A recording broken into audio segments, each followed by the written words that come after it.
आज सोलापूरला दुहेरी पाईपलाईनचे काम होऊन सुद्धा 7 दिवसाला एकदा पाणी पुरवठा होत आहे.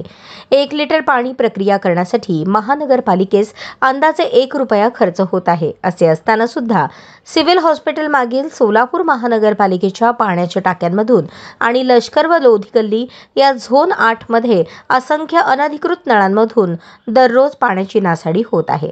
पहाटेपासून सिव्हिल हॉस्पिटलच्या मागील रस्त्यावरून आडके हॉस्पिटल ते अश्विनी रुग्णालय इथपर्यंत पिण्याच्या पाण्याचे लोट वाहत आहेत. अक्षरशः आडके हॉस्पिटल जवळील ड्रेनेज चेंबरमधून कारंजाच्या स्वरूपात स्वच्छ पिण्याचे पाणी वाहताना दिसत आहे. महानगरपालिकेने काही दिवसांपूर्वी येथील सार्वजनिक नळ बंद केले आणि त्यानंतर येथील प्रत्येक घरात 1.5 इंचाचे कमर्शियल अनधिकृत नळाचे कनेक्शन येथील लोकांनी घेतले आहे. विशेष म्हणजे ते बंद करण्यासाठी तोट्या सुद्धा लावलेल्या नाहीत.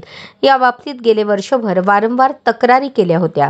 येथून दररोज पाण्याची नासाडी होत असते आणि येथे नव्याने बनवलेला रस्ता उखडून या रस्त्याला अक्षरशः गटारीचे स्वरूप आले आहे. त्यामुळे परिसरात अतिशय दुर्गंधी पसरली आहे. या बाबतीत डॉक्टर संदीप आडके यांनी सोलापूर महानगरपालिका आयुक्त आणि सर्व संबंधित अधिकारी कर्मचाऱ्यांना वारंवार लेखी तक्रारी देऊन सुद्धा त्यावर कोणतीही कारवाई केलेली नाही. त्यामुळे शेवटी आज त्यांनी मुख्यमंत्री आणि मुख्य सचिव यांना ईमेल आणि फोटोद्वारे सोलापूर महानगरपालिकेच्या गलथान कारभारावर कारवाई करा, राष्ट्रीय संपत्तीची नासाडी आणि लोकांच्या टॅक्स रुपी पैशातून होत असलेल्या नासाडीवर सर्व संबंधितांवर तात्काळ कारवाई करण्याची विनंती केली आहे.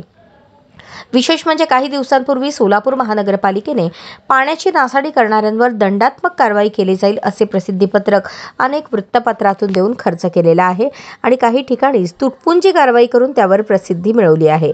दुसरीकडे करोडो रुपये खर्च करून टँकरने पाणी पुरवठा करत आहेत. यातून महानगरपालिकेतील अधिकाऱ्यांचा भ्रष्ट कारभार उघड होत आहे.